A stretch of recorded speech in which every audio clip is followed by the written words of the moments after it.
Bruce Miller, Here. Kirk Martin, Here. John Clark, Here. Chris Colbert, Here.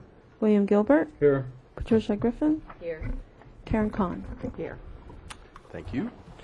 Do we have any changes to the agenda? No change. No changes. All right. Thank you. Public comment. Any member of the public may address the Airport Commission on a subject within its jurisdiction, not scheduled. And total time 15 minutes. We have one speaker slip. Carl Hopkins. Good evening. Hi, my name's Carl Hopkins. I'm the president of the local chapter of the Experimental Aircraft Association. I'd like to let everybody know that the chapter here in Santa Barbara and the one in Santa Ynez held a Young Eagles Day on Saturday, May 18th over at Santa Ynez. Young Eagles is a program that was started by the Experimental Aircraft Association to give kids age 8 to 17 a ride in an airplane, but more importantly, the opportunity to actually fly that airplane. We try to do this twice a year, spring and fall. This last event, again, like always, took place over in Santa Ynez. We flew 60 kids age 8 to 18. It takes quite a bit to do that. There were 13 pilots. We had 11 ground crew. Those kids don't just walk through the door. They come to us through different groups. One of the groups was the Santa Barbara Airport's Future Flyers group that's run by Tim Lawton. And the other significant group was a different point of view. Lynn Houston, who, as you all know, is the, I think, marketing manager here at the airport, a charity that she started. Between the two of them and then a few odds and ends, we ended up with the 60 kids. It's a better part of a day adventure. Pilots get there at about 8. Kids start registering at 9 and start flying shortly thereafter and go through until we're finished, but that's usually 1 or 2. So this time, a different point of view. Lynn's group provided lunch for all of the kids, all of the pilots, all of the ground crew, all of the parents, all of the siblings, and anybody else who happened to wander into the area, I think. We'd specifically like to thank Santa Cruz Market in Goleta, Whole Foods in Santa Barbara, Smart and Final in Santa Barbara, and the Vons Goleta, all of whom donated some of that food. And finally, I'd like once again to thank the good folks at Above All Aviation who brought 4 airplanes and 4 pilots over to help us all out. Without their help, we would probably still be flying. We will be doing this again probably in the early part of October. For more information, you could go to www.youngeagles.org, which describes the overall program, or you can email for locally EAA527@cox.net. Thank you. All right. Thanks for that update on a really great program. Any other public comment? Nope. Notices. The Lease Review Subcommittee met on Wednesday, May 29th at 1 p.m. in the Administration Office, and that will be a topic later in the agenda as well. And the Airport Commission Secretary duly posted this agenda on the bulletin board at Airport Administration on June 14th at 5 p.m. Minutes. A recommendation to waive the reading of the minutes and approve the minutes. Second? Second. First, I'm sorry. So a moved. motion? A motion? A motion? I so move. Second? Second. Okay. All in favor of approving the minutes? Aye. Aye. Opposed? The minutes are approved. The consent calendar. Do we have any changes to the consent calendar? No changes. Okay, the consent calendar consisting of a lease agreement with J&M Roofing and the May Property Management Report. I'll make a motion for approval. I'll second that motion. All in favor of approving the consent calendar? Aye. Aye. Opposed? The consent calendar carries. Liaison reports. We're fortunate to have both our liaisons this afternoon. City of Santa Barbara Liaison Council Member Randy Rouse. Thank you, Mr. Chair and Commission members. The City of Santa Barbara actually completed their budget on time this year, and happy to know we finished with a small surplus and were able to add a couple of funds here and there, one of which I'm sure you've discussed already was to help fund a Chamber of Commerce presence out here at the airport. There also is going to be a nice report as far as our transit occupancy tax, which has gone up 38 months in a row now, I believe, year over year, month over month, which is due in no small part to a lot of the efforts that have gone here in the airport in terms of expansion of passenger service and seats, particularly in the Portland route. So happy to report that we're doing pretty well and looking forward to even a better year than we anticipate. So any questions from the Commission? All right. Great news. Thank you. Thank you. And our City of Goleta Liaison Mayor Pro Tem Michael Bennett. Okay, thank you for being here. All right, administrative reports. The commercial industrial lease rates for fiscal year 2014. I have Ms. Fribley make the presentation. Okay. Good evening.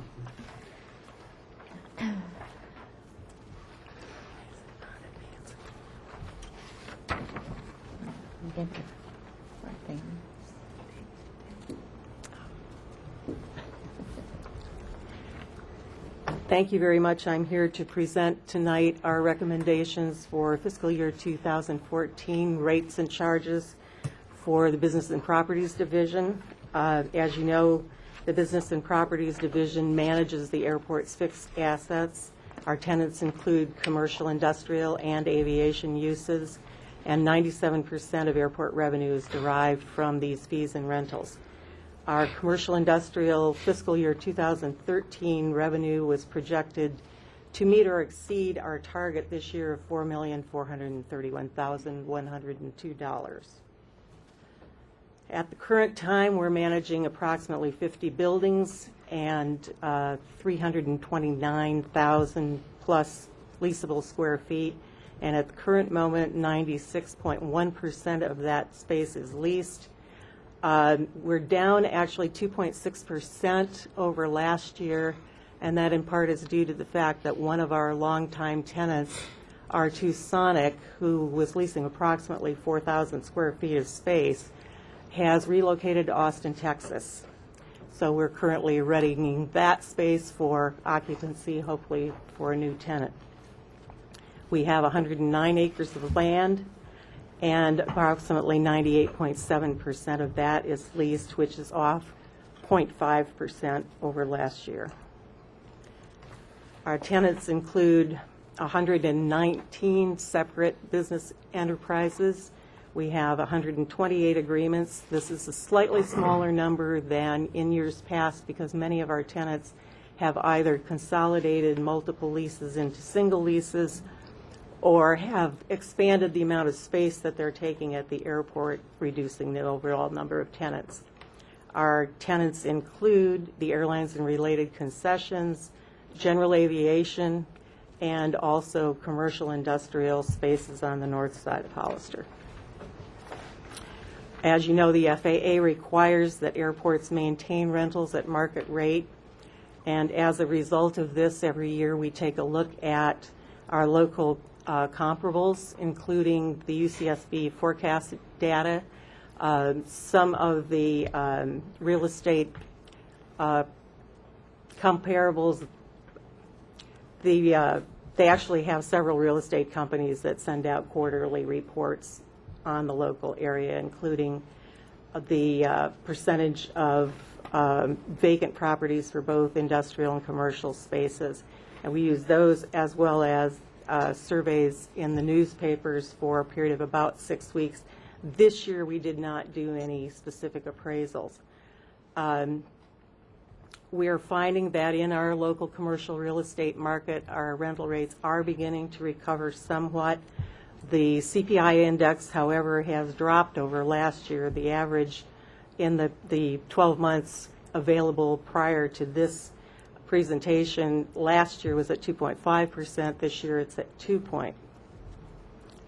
In 2013, as I mentioned, we did have a couple of long-term tenants that relocated their businesses off airport. We have seen a slight increase in the demand for small storage yards, but vacant properties do continue to remain vacant slightly longer than they had prior to the time that the economy went south.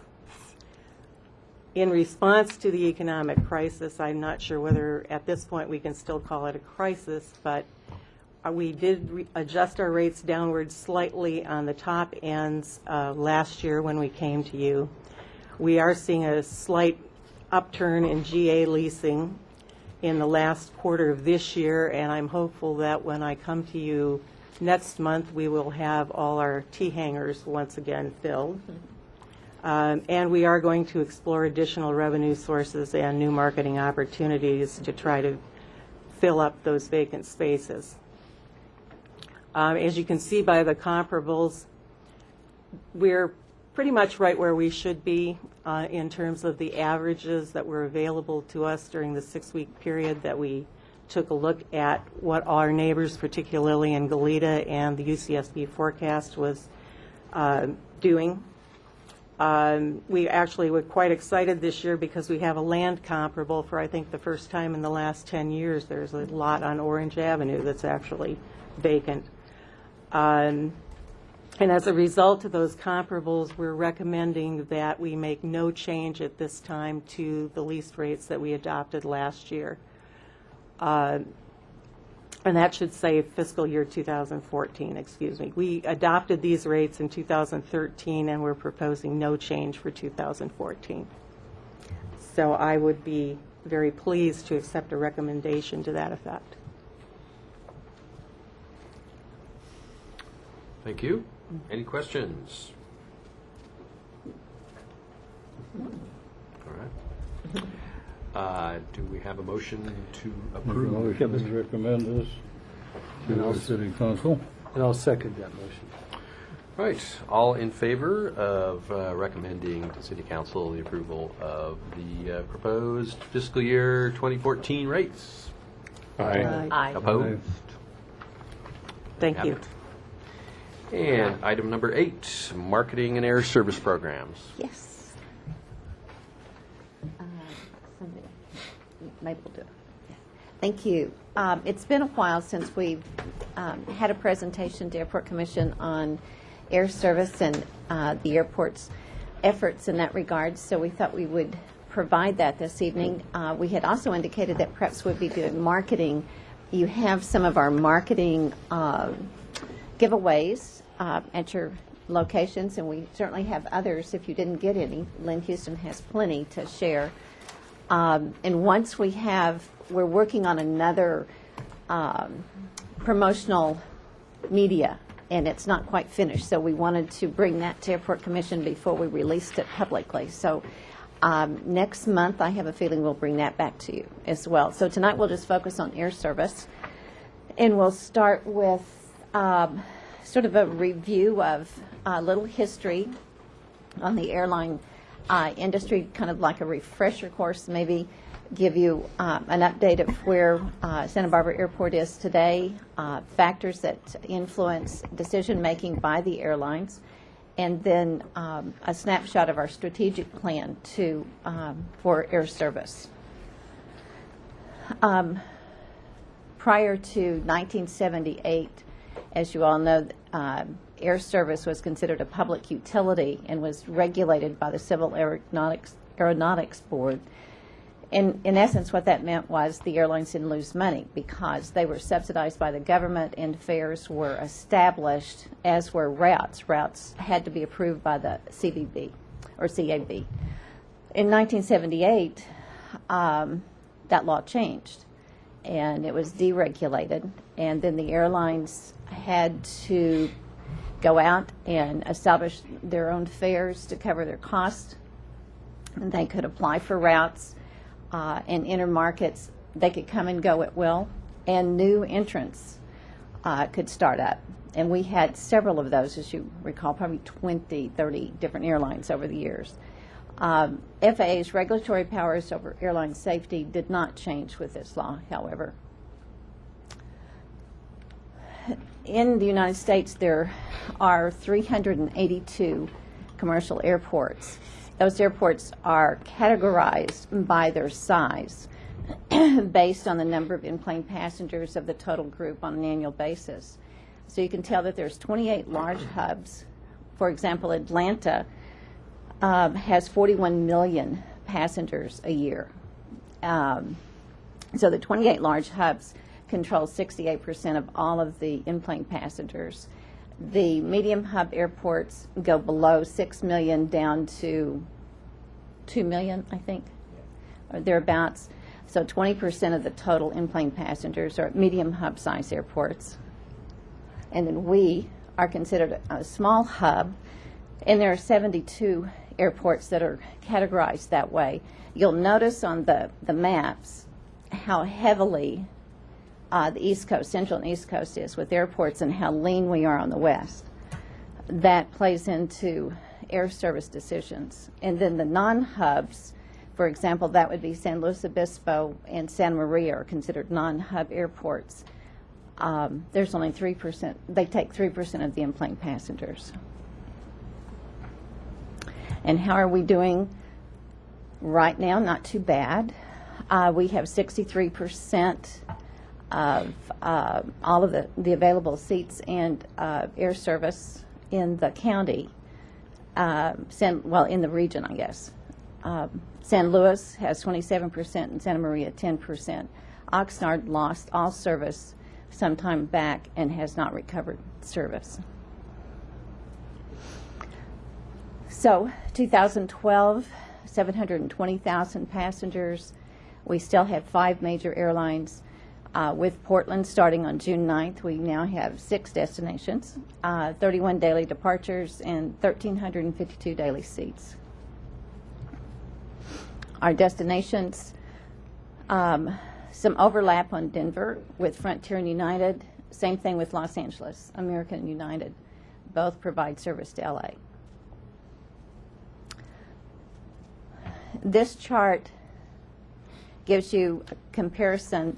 The purple are the seats provided each year that's listed, and then the yellow or the gold shows you the number of passengers, that percent. And then once the economy changed in 2008 and 9, then the airlines started reducing capacity.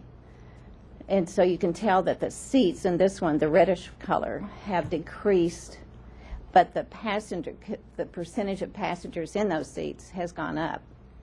And as you see on our reports on a monthly basis, some of our flights are consistently 90% full.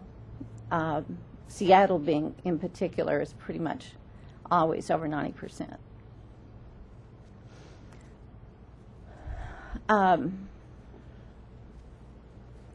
Santa Barbara is not alone in service reductions. However, the airlines have done that at all small hubs, and some medium hubs have also seen it.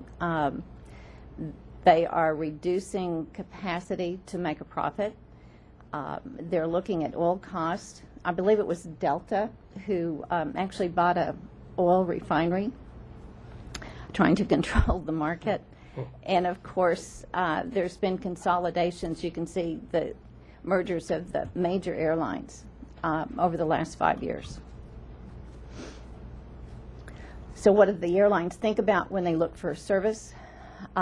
Profitability, aircraft availability, market strategies, O&D traffic. They really do look, if they fly Santa Barbara to Salt Lake City, how many go to Salt Lake City, not transfer through Salt Lake City. Obviously, mergers have impacted service capacity, and then code share and capacity purchase agreements. Airports are landlords. That's our role in the aviation industry. We don't have any authority over the airline fares, their routes, market coming or going, or their operations. But we do have the ability to assist the airlines in making those decisions. And we do that by offering strategic planning support, route development, and strategic analysis.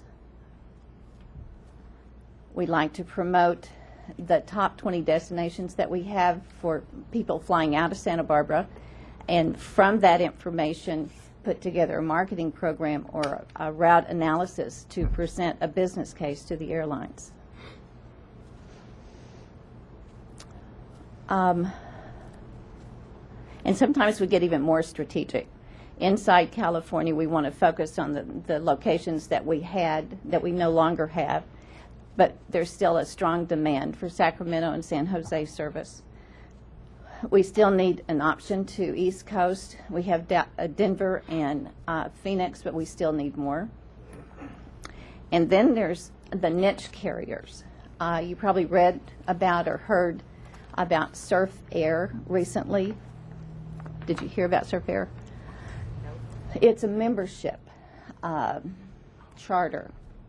So for $1,560 a month, you have the opportunity to fly as frequently as you want to on their flights. And they're flying Pilatus aircraft.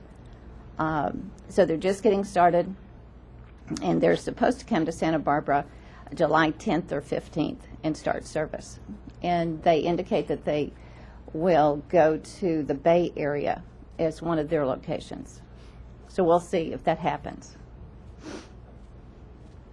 So our strategic plan, we talk about our strengths, and certainly having the new terminal, not because of its size or not because it's brand new, but because it functions like a real airport terminal, which compared to our old one had its difficulties. Our costs are very, very competitive. And airlines, as you know, measure their cost by cost per in-plane passengers, and ours is still less than $10 per passenger. We do have increased passenger capacity in the county and in our catchment area. We do have a very affluent community, but a very strong business community too, and I think the airlines sometimes are not as aware of the business side of things as they are the leisure side of our market. Okay. Thank you, Mabel. This graph shows you the catchment area. Our primary catchment area, as you know, is the Central Coast, mostly Santa Barbara County going up to Santa Maria. And of those passengers in that area, we have 35% of them flying out of Santa Barbara. If you go to the north towards San Luis, 12% of the available passengers in that area fly out of Santa Barbara. In the southern portion, going down towards Malibu, we only capture 2%. So our focus is to stay in Santa Barbara, but also go down south and try to capture some of those passengers to come north to fly out of Santa Barbara as opposed to going south to Burbank or LA. There's about 900,000 potential passengers in the southern catchment area. We have challenges. Obviously, our two big competitors are LAX and Burbank.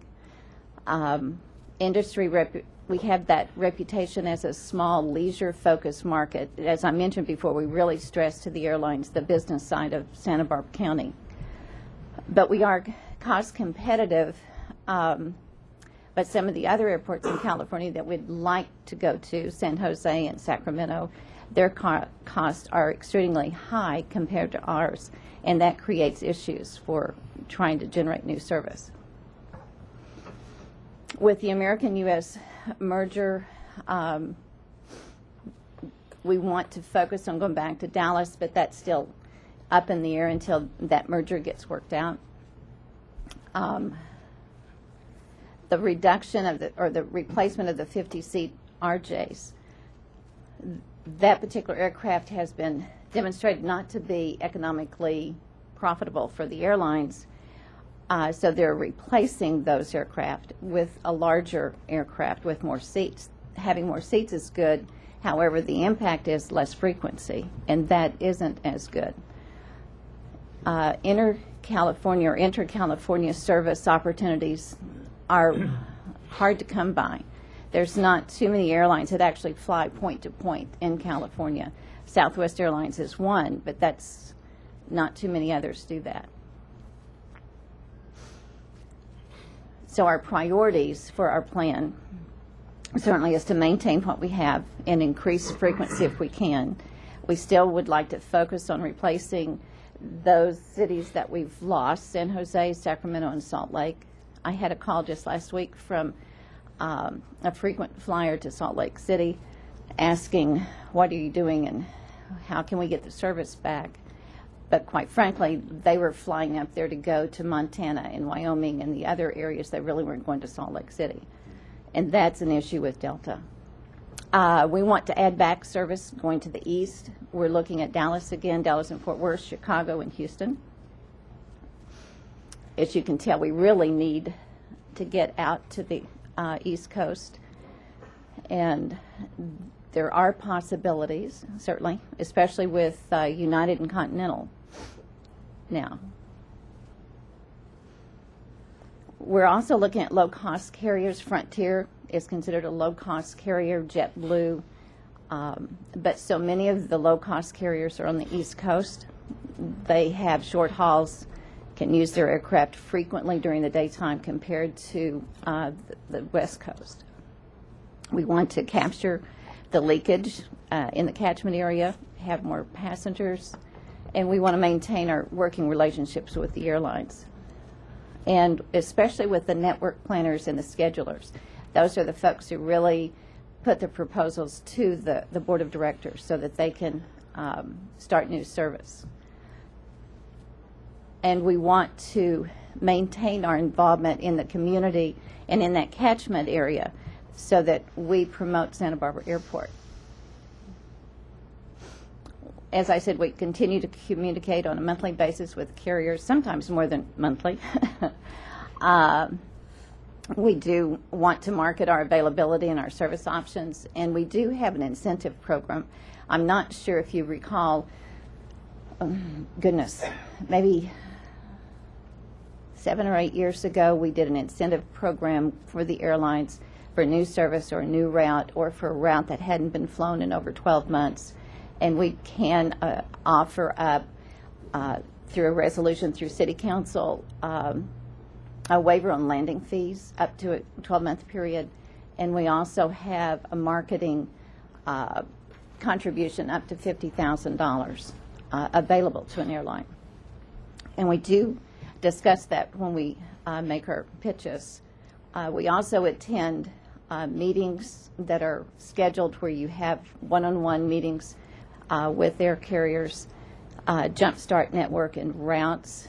And the airport has participated in those programs for at least the last 5 or 6 years. We've also gone to airline headquarters. We did that with Frontier. We recently, last December, I went up with our consultant to visit with Alaska to promote Portland once again, and also asking for another flight to Seattle because of our load factor, or a change in equipment, fly at mainline. We also have strengthened our relationship with the local chambers. We've been members of the GLETA Chamber, the Santa Barbara Chamber, for 25 years or longer. We've recently joined the Carpinteria Chamber and will be joining the Ventura Chamber of Commerce as well. The airport has a position on the board of directors of the Conference and Visitors Bureau, and we try to reach out to all of our corporations and stakeholders on a routine basis. And of course, we have an air service consultant and have had one before Karen came to the airport. So that's a long time, as you know, 30 years or longer. So we are moving forward with a plan. And we do think that Santa Barbara is easy come and easy go, and you can fly anywhere from Santa Barbara. Any questions, comments, information to give back to them? We have some highlights on the I would just mention I was very pleased to see the airport's presence at the recent Imonari Festival, sponsoring one of the art chalk drawings, which was nice to see. Thank you. We do have sponsorships both for community events and for business events, and that's been a long-standing one for us. We really enjoy doing that. Hazel, you mentioned niche carriers. I recently became aware of a super discounted airfare program out of Santa Maria, Hawaii. Allegiant? I'm not sure of who the carrier is. But what attracted them to fly out of Santa Maria? Well, first they're going to discontinue that service this summer. Yeah. Long runway. It was the runway. They actually, the market is in Santa Barbara County, or southern Santa Barbara County. And they came to us and talked to us about doing that flight, but unfortunately our runway is 6,052 feet, and their operations required more than 7,000 square feet for that particular aircraft. We couldn't accommodate it, so. Very good. I know that, of course, we're working with all the airlines. What are we doing as far as working with activities and things to promote in the area that brings more people in and out? That means that we have got more airlines coming in and out. Are we doing, I know we're putting up the kiosks, but I mean beyond that. Are we doing, some promotional? We do promotions. One of the major programs that we have, and you've seen them on the back of the buses, are the bus ads. And we do that with Metropolitan Transit District here in Santa Barbara County. We also have bus ads on the back of the bus going down to Ventura County to just put our name out there so that people know that we do have service here. We have been actively participating in the chamber events and doing commercials at their breakfast meetings where you have 20 minutes to make a commercial, and we've done that before. We have we do some TV ads, and that's the one that you're going to see next month will be TV ads. But we also work with just like you heard earlier tonight about the Future Flyers. And we do a lot of promotion through kids through Isla Vista School. That's our adopted school program. And the visitors that go through the visitor center are always champions of the airport and go home and tell their parents. And as you heard from Councilman Rouse, we are working with the Santa Barbara Chamber for the visitor center at the airport. We will be bringing next month the contract for that service. And hopefully the furniture will be in by that time, so we'll have a little ribbon cutting to get that kicked off as well. Yeah, but that's all here. Are we doing anything that, like in Sunset Magazine or anything like that to promote fly into Santa Barbara via SBA or do things? I think, Commissioner Gilbert, our relationship with the Conference and Visitors Bureau, one of the benefits of that relationship, partnership, is that where we advertise locally and spend our dollars locally, the Conference and Visitors Bureau, as our partner, can advertise in Portland to generate interest in Santa Barbara and Portland. They can do it in Dallas, and they do that.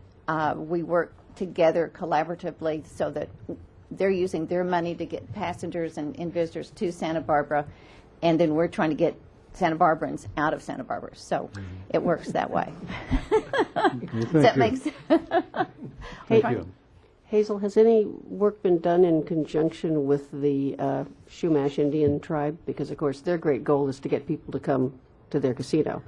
And it's always struck me as mutually beneficial if their people would fly in and they would then bus them over and then maybe take advantage of the other tourist opportunities. But they don't really have an airport that can support anything close to them. And if they were to do some kind of promotion or entice some of the airlines that are, should we say, the gambling specials, guarantee a number of seats, might that be an avenue since it really benefits them to get more traffic? We can certainly reach out to the casino. I know that we do have, just as you mentioned, we have charter flights that come into Santa Barbara to take folks to Nevada and Utah. So we can we will pursue that some. But most of those folks are on buses. Right. Going up. We just thought they could take the bus from the airport to the casino First and they be fly brought here. here with a package that gets them here first from farther away. Certainly. And we've stressed that with the Conference and Visitors Bureau, too, that don't just promote flying into L.A. and then driving to Santa Barbara. You know, it's a beautiful experience to land in Santa Barbara and rent your car here and take your trip. So we work as much as we can. There's just hardly a friendlier airport to get out of. We hope so. All right. Any other questions, comments? Well, thank you. One quick comment. Oftentimes we hear from the public that we need to add more routes, and as you're identifying, it is based on filling seats. Although I also like to mention that oftentimes when you work with an experienced travel agent and you work your tickets to the other destinations through the hubs, the cost is not prohibitive from here. For instance, I'm flying to Ecuador, and my flight from Santa Barbara to Los Angeles cost me $8. That's one number, $8. So that's with the ease here, with the parking here, with the security here. I encourage the public to really look at these routes and figure out, because there are a lot of good bargains to be had out of Santa Barbara. Absolutely. And then once you are home, you're home. You're Yes. not faced with a 2-hour drive coming back in. Good luck if we could do it That's too. absolutely true. Well, thank you for that very complete report. And lastly, we have the director's report. Director's report, yes, sir.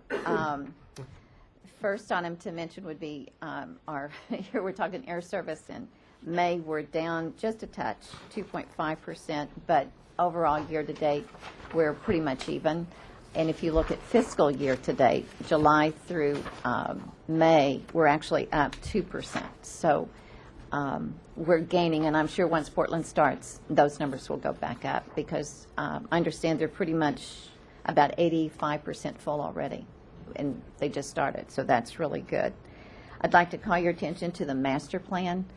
Next Wednesday, we have the master plan committee meeting at 2 o'clock on Wednesday, and then that evening, beginning at 6 to 7:30, we'll have another public workshop. That will be our last public workshop, and we'll be presenting the alternatives that we've had several meetings and quite a bit of discussion on for the layout for the airport, and then also the financial aspect of that. So hopefully you all can participate. And just a note that that City Council will be making appointments next Tuesday, the 25th, for Commissioner Clark's seat on Airport Commission. And Tracy's going to make an announcement on his emergency service exercise. You thought I was going to call AMR or something. I believe everybody recalls that every 3 years the FAA requires that all commercial service airports have a full-scale emergency exercise. End of April, beginning of May, we began planning our triennial exercise. We've had a couple of big meetings in May, and we'll be having updates for you coming, but it's going to be, right now, tentative date, October 9. It's a Wednesday, and we expect that plane to crash at about 10 o'clock. And there'll be an observer area, and you'll all be invited. And we will have someone in the observer area, as we always do, kind of explaining to the audience what they're seeing, as well as things that are happening at other locations that they can't necessarily look at, to kind of try to get a full picture. But we will have all the first responders that are outlined in our emergency plan: county fire, city fire, county sheriff, city sheriff, FBI, CHP, TSA, airline. You get the picture. All the folks will be participating. So it's always a good time. Lots and lots of months of planning, and then hour and 45 minutes, 2 hours. it all seems to blow by so fast. But anyway, it's always a great training experience. We learn something, and it helps build some good teamwork between the first responders. So stand by for more.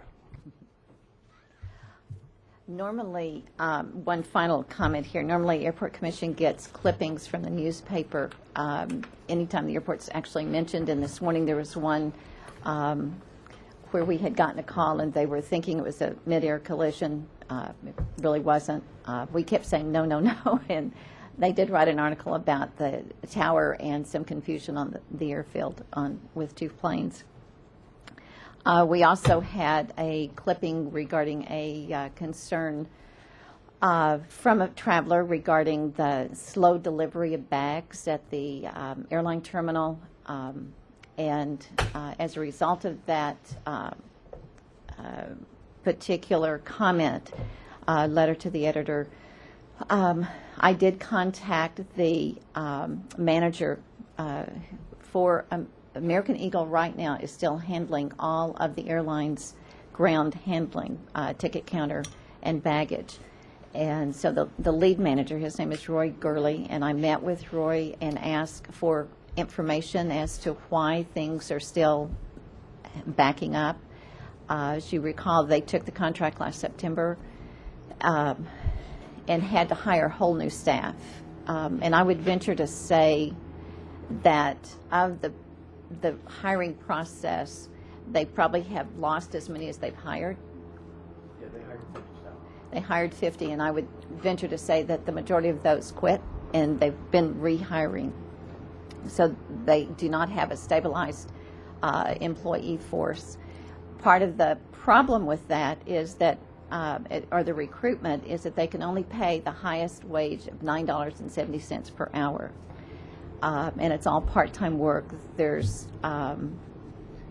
that's a difficulty. McDonald's actually pays more for customer service reps than the airlines pay for their grouping. I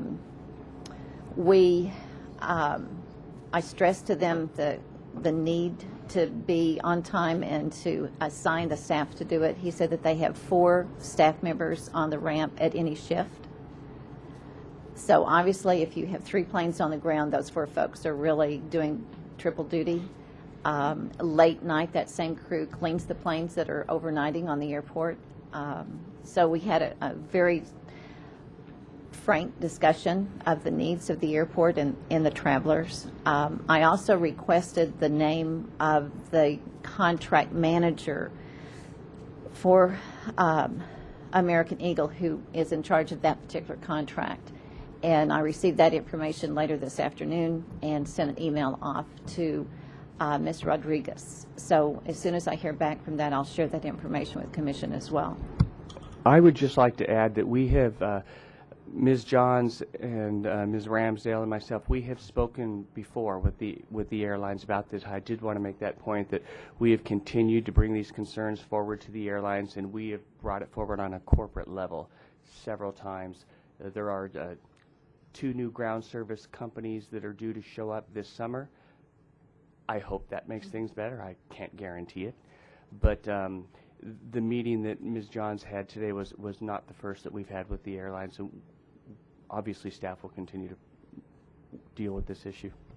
So question, why can't they pay any more than $9.70? They did a competitive bid for the contract, and they have a cost structure or an amount that a budget. And as you know, the airlines don't, the city's living wage doesn't apply to the airlines. That's an operating permit. It's not a service contract through the city. Our parking, quite frankly, the people who drive the shuttle bus get paid twice as much as the airline person does.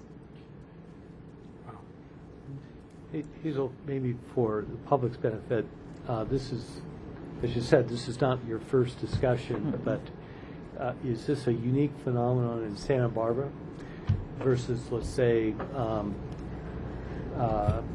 someplace like Palm Springs or Monterey, the equivalent airport? Why now and why us? It's been going on for a long time. Right. It's not just now. It's not, to answer your question, Commissioner Colbert, it's not just Santa Barbara. I just returned from a meeting of the American Association of Airport Executives that was held in Reno.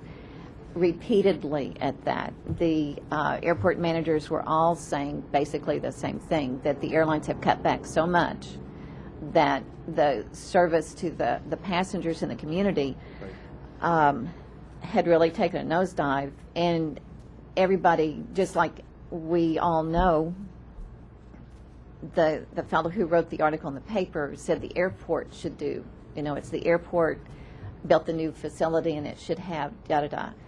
But the airport doesn't do airline service, and but we need to do what we can to resolve the issue, and we're looking at all options to see what we can do to make that better.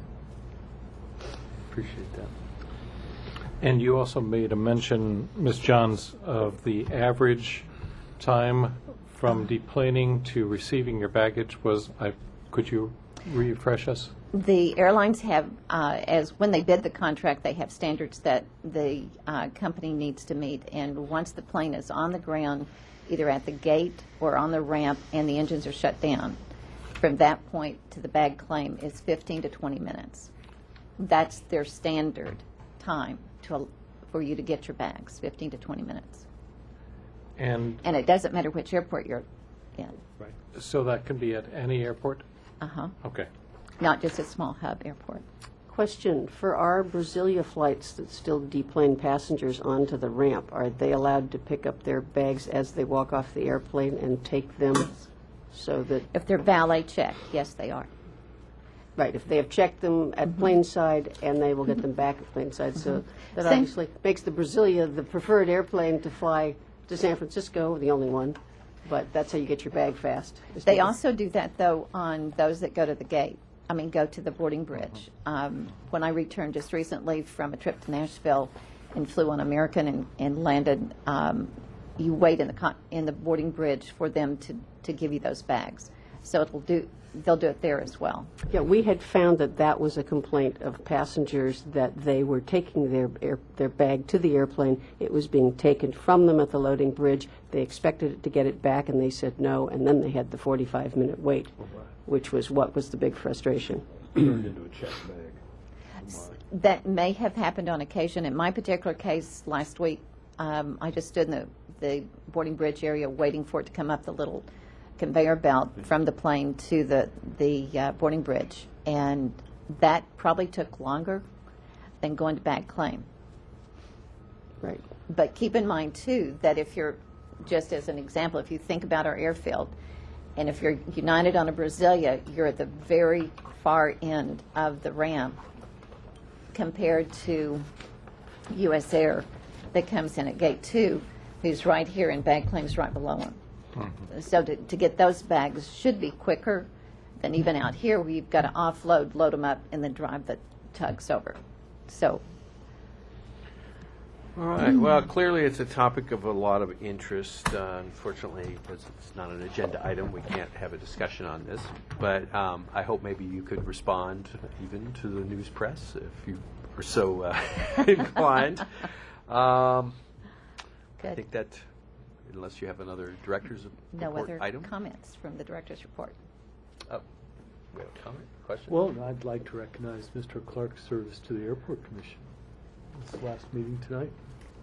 I guess it would be. Yeah. Yes, it would be. It is, but Till we the next intended time. to ask Mr. Clark to return next Oh. month Okay. so that we could recognize work that his in. I can work that in. numerous Squeeze it years in. of service Yeah. to the We airport. don't have to bid him adieu tonight. No. I take all that back. Actually, I was done 6 months ago, but never mind. So we've asked you back several known, months, huh? yeah. And we appreciate that, too. All right. Well, thank you. We are adjourned.